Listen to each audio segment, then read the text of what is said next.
Welcome back to the Mic Check Podcast. This is T Word, the People's Champ. Thanks for tapping in. Today we're talking about Errol Spence Jr. and his recent appearance on the online podcast or TV show, aka $1,000,000 Worth of Game, hosted by Gillie the Kid and Wallo. And I just wanted to give a quick reaction to the video. We got more coming on the Spencer Crawford saga. Before we get into it, don't forget to like, comment, and subscribe. We appreciate your feedback.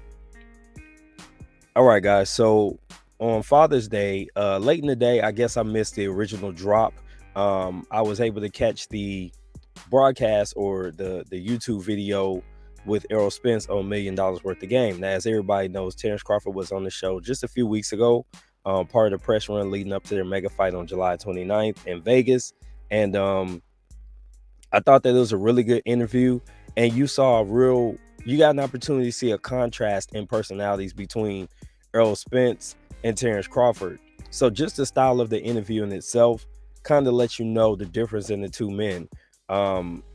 Terence obviously has committed to the media obligations for the promotion for the fight, and he really kept it very close to boxing related things. He didn't really stray far from the things that were specifically related to the fight for the most part, even getting into resume talk where Danny Garcia was called and things like that. And I believe they even talked to Jaron Ennis during the conversation as well. On the flip side, Errol Spence actually talked about a lot of different things, some boxing related stuff, but there's a lot more relaxed vibe going on. Specifically when they were talking about him, having a car accident and then recovering from that and then getting ready to go and fight again, and who he had on his hit list when he wanted to get out the hospital and get back to training, and he was looking for Terence Crawford off the go. I thought that spoke a lot to the mentality of Errol Spence, specifically about what his plan was and what he wanted to do. Now, it does throw off the timeline that's been shared, because he did say, I want to collect all these straps over here, come over there and take your shit too. That's pretty much what he's been saying from go. So asking for Bud before he had the WBA strap, which was in possession of PBC at the time, sounds a little bit off from the timeline, but I get the sentiment. What he's saying is, I haven't changed my mind. I still want to fight him. And Terence Crawford at that time basically said, like, you don't want me next because I don't want the excuse that you were coming off an accident. And then you get the Danny Garcia fight, which Spence made a really strong return to the ring to let everybody know I'm back. So he talked about his mindset during that tumultuous time. And then something I thought that he's probably going to continue to talk about for the rest of the press run and media run when appropriate and when the time avails. He talked about the sanctioning fees again, and 9% up to 12% for an undisputed champion. And you can negotiate that number to pay less. I believe that sometimes fighters negotiate with their promoter to cover those fees, but ultimately he's making it known he don't like that. And he wants to know where the money is going. Now, some people have taken the time to try and explain where the money's going, but I have to pay you to carry a belt to the ring, and you don't do shit else for me. You don't prop me up as your champion. You don't, put me out there as your champion. In fact, there's a moment in the conversation where I believe it was Gillie.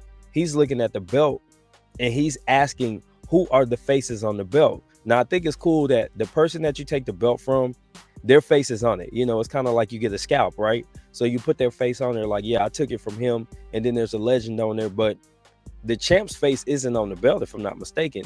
I'd have to go back and look at Floyd Mayweather's belts to see if he's on there, but the person you take it from is usually on it.